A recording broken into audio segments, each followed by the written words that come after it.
Hello dear students. आज जो हम टॉपिक पढ़ रहे हैं वो है प्रोस्पेक्टस पार्ट 3 है। ये इसमें करेक्शन है स्लाइड में। पब्लिक ऑफर ऑफ प्रोस्पेक्टस को ही हम कंटिन्यू कर रहे हैं। Variation in terms of contract. Last class में हमने रजिस्ट्रेशन पढ़ा था कि प्रोस्पेक्टस का रजिस्ट्रेशन कैसे होता है। आज हम पढ़ रहे हैं अनुबंध की शर्तें एवं उपदेशों में हेर फेर। अगर कंपनी का जो प्रविवरण है उसके माध्यम से अगर कंपनी कोई धनराशि प्राप्त करती है और बाद में उसके जो कॉन्ट्रैक्ट हुआ है, अनुबंध हुआ है, उसके अंदर कोई हेर फेर या चेंजेस करना चाहती है तो अब उसको क्या करना पड़ेगा। 3 स्टेप्स हैं इसके लिए। सबसे पहले विशेष संकल्प, जिसे हम बोलते हैं स्पेशल रिजोल्यूशन, पास करना ज़रूरी है। ऐसा स्पेशल रिजोल्यूशन मत पत्र जो होते हैं उसके द्वारा विशेष संकल्प पारित किया जाएगा और डाक मत पत्र के माध्यम से प्रस्तावित संकल्प की सूचना में निर्धारित की जाने वाली बातों का उल्लेख होगा। उसके अंदर हम जो भी इंफॉर्मेशन, हम जो चेंजेस कर रहे हैं वो सारे हमें बताने पड़ेंगे। अब सेकंड है publication of notice of resolution. अब जैसे ही ये विशेष संकल्प मान लीजिए पारित हो गया है तो कंपनी को ऐसे प्रस्तावित संकल्प की सूचना एक विज्ञापन, इसके साथ साथ क्या करना पड़ेगा, विज्ञापन में भी प्रकाशित करना पड़ेगा जो कि अंग्रेजी भाषा में होगा और दूसरी देशी भाषा के अंदर होगा। इसके लिए PIS फॉर्म 1 भरना पड़ता है और यह समाचार पत्र वे होंगे जो कि कंपनी के पंजीकृत कार्यालय के शहर में प्रसारित होते हैं। अब उसके बाद और इसके साथ साथ वेबसाइट के ऊपर भी हमें क्या करनी पड़ेगी, ये जो सूचना है वो डालनी पड़ती है जो कंपनी की वेबसाइट है। अब अगर कोई भी अंशधारी अपनी प्रतिभूतियों को लेकर बाहर निकलना चाहता है तो उसे अपॉर्चुनिटी दी जाती है, opportunity to exist to the dissenting shareholder. क्योंकि अब क्या हो रहा है, हाँ, कंपनी अपने क्या उस ऑब्जेक्टिव के अंदर हेर फेर कर रही है। तो वेरिएशन अगर कर रहे होते हैं तो ये 3 स्टेप्स आपको ध्यान रखनी है। अब आता है एवरेज प्रोस्पेक्टस, जिसे हम बोलते हैं संक्षिप्त प्रविवरण। संक्षिप्त मतलब शॉर्ट में समराइज्ड। तो अब संक्षिप्त प्रविवरण क्या होता है, ये ऐसा एक विवरण पत्र होता है जिसमें प्रविवरण की कुछ विशेषताएं होती है। ऐसी विशेषताएं होती है जो कि security and exchange board of India, जिसे हम बोलते हैं सेबी, ने रेगुलेशन मतलब विनियम बनाकर डाली हुई होती है। ठीक है, इसका मतलब यह है जैसा सेबी कहेगी वैसा हम संक्षिप्त प्रविवरण तैयार करते हैं। ठीक है, अगर इंग्लिश में बात करें, average prospectus means a memorandum containing such salient features of the prospectus as may be specified by the SEBI by making regulation in this behalf. अब no form of the application, कभी भी किसी भी company की जो प्रतिभूतियों का क्रय के लिए कोई भी आवेदन पत्र तब तक जारी नहीं किया जा सकता है जब तक कि कंपनी संक्षिप्त प्रविवरण तैयार ना कर दे।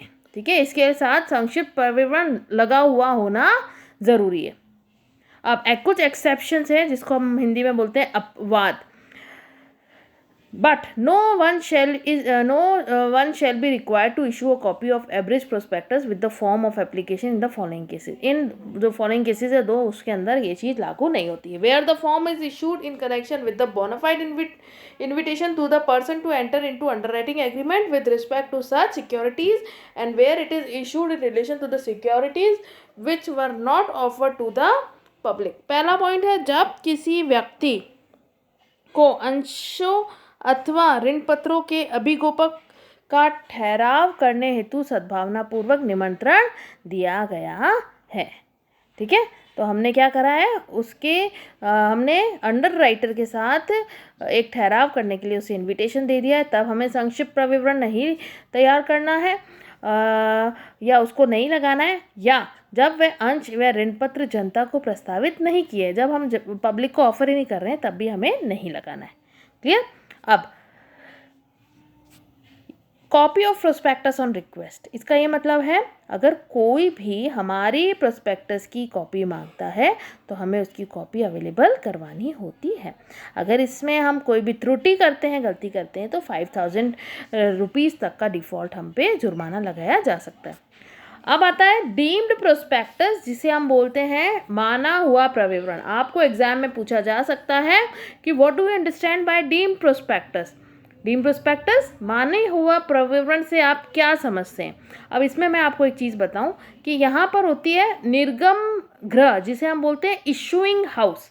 अब कंपनी क्या करती है, अपनी प्रतिभूतियों के आवंटन के लिए इशूइंग हाउस से ठहराव कर लेती है, इशूइंग हाउस से, और उसके लिए क्या करता है कि इशूइंग हाउस जो भी तरीका प्रतिभूतियों के विक्रय के लिए या कोई डॉक्यूमेंट अगर वो निकालती है, जनता को प्रस्ताव करती है उस डॉक्यूमेंट के थ्रू, तो हम ये मान के चलते हैं कि वो प्रोस्पेक्टस है। लेकिन वो कौन सा प्रोस्पेक्टस माना जाएगा? Deemed prospectus. It means deemed prospectus is issued by issuing house, or it is prepared and issued by issuing house which offers securities to the public. अब इसके अंदर when a company allot securities to the company to another company with a view to all or any of the securities being offered for sale to the public, any such document which is made to offer for sale by another company is deemed to be a prospectus issued by the company. अब इसमें हम presumptions लेते हैं, presumption of intention to offer securities to public. अब इसके अंदर कुछ points हैं जिसको हम डिस्कस करते हैं कि कुछ प्रिजम्पशंस हमने इसमें लिए हैं।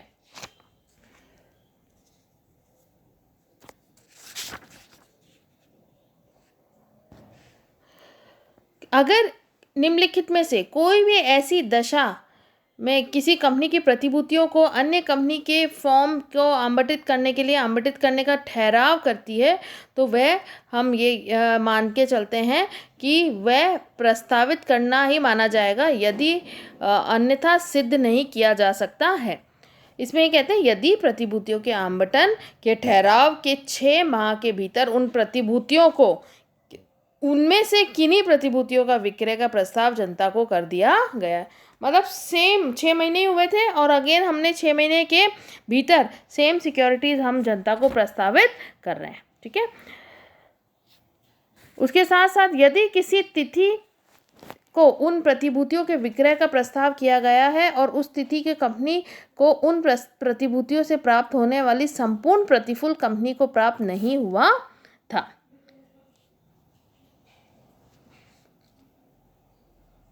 तो ये चीज़ भी हमें नोट करनी है। तो प्रिजम्पशंस के अंदर हम देखते हैं कि कुछ चीज़ें क्या होती हैं, हमें presumptions of intention to offer securities to the public.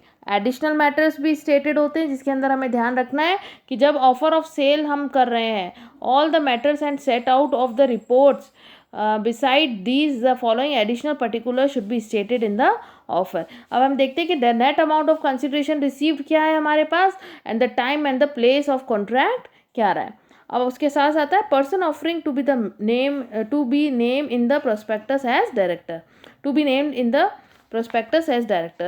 The person making the offer shall be named in the prospectus as director of the company. जो भी व्यक्ति ऑफर कर रहा है सेल ये ऑफर कर रहा है तो उसको हमें ये ध्यान रखना है कि उसको क्या करना है, हम डायरेक्टर का नाम देते हैं। Signing off offer for cell, अब ये जो ऑफर फॉर सेल किया जा रहा है, when a person making an offer is a company, अगर वो कंपनी है, it shall be sufficient if the offer document is signed on behalf of the company by 2 directors of the company, and if the firm it is signed अगर firm उस पर sign कर रही है तो on behalf of the firm bye not less than 1/2 of the partners of the firm. अगर firm sign कर रही है तो आधे पार्टनर्स को उसके ऊपर साइन करना ज़रूरी होता है। अब offer for sale of shares by members अगर कर रहे हैं, offer for sale of shares कौन कर रहे हैं, मेंबर्स। इसमें हम स्टेप्स बढ़ते हैं। Offer for sale is deemed to be a prospectus, अगर वो ऑफर ऑफ सेल तैयार करा गया है तो हम क्या मानेंगे कि वो डीम्ड प्रोस्पेक्टस है। एक्सेप्शन टू द कंटेंट्स, ये फॉलोइंग एक्सेप्शन है जिसके अंदर हमें ये चीज़ें ध्यान रखनी है। The provision related to minimum subscription, उस केस में the provision as to the prospectus or rules made thereunder shall be applicable to such an offer of sale except for the following.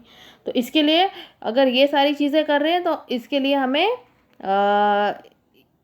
जो contents है उसके के अंदर हमें कुछ exception दिए गए हैं। पहला, the provision related to minimum subscription नहीं ध्यान में रखना है, the provision related to minimum application value, the provision relating to any statement to be made by the board and any other provision और information which cannot be complied और gathered by the offer. अब आता है members authority to company to take action.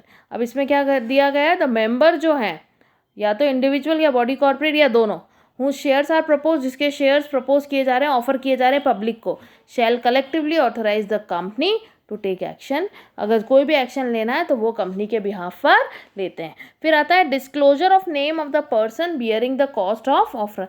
जो भी व्यक्ति इसकी offer of और सेल का जो कॉस्ट बियर कर रहा है उसका नाम डिस्क्लोज करना ज़रूरी है। ठीक है, तो disclosure of the name of the person और the entity bearing the cost of along with the reason, उसके साथ रीज़न भी मेंशन करना ज़रूरी है। अब आता है आपका assignment, write a note on a deem prospectus, जिसके अंदर जो हमने अभी प्रोविजंस पढ़े हैं वो सारे प्रोविजंस कंप्लीट हो जाएंगे। नेक्स्ट क्लास में हम सेल्फ प्रोस्पेक्टस पढ़ेंगे। ठीक है, तो सेल्फ प्रोस्पेक्टस के साथ साथ कुछ टाइप्स ऑफ प्रोस्पेक्टस जैसे red herring prospectus, self prospectus, और अगर कोई मिस स्टेटमेंट हो जाता है या कोई गलती हो जाती है तो उसको कैसे रेक्टिफाई करेंगे प्रोस्पेक्टस में, उसके प्रावधान हम या उसके प्रोविजंस हम पढ़ेंगे। Thank you so much.